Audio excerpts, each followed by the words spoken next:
అయితే మీరే కానీ మీ కుమారులే కానీ ఏమాత్రమైనను నన్ను వెంబడించుట మాని నేనిచ్చిన ఆజ్ఞలను కట్టడలను అనుసరింపక ఇతరమైన దేవతలను కొలిచి పూజించిన ఎడల నేను ఇశ్రాయేలీయులకు ఇచ్చిన ఈ దేశంలో వారిని ఉండనీయక వారిని నిర్మూలము చేసి నా నామమునకు నేను పరిశుద్ధపరిచిన ఈ మందిరమును నా సముఖములో నుండి కొట్టివేసెదను.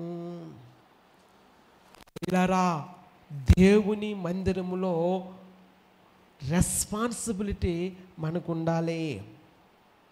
సొలొమోను చేసిన ప్రార్థన దేవుడు అంగీకరించి ఉన్నాడు. సొలొమోను చేసిన విజ్ఞాపన దేవుడు అంగీకరించి ఉన్నాడు. కానీ దేవుడు కొన్ని హెచ్చరికలను సొలొమోను పట్ల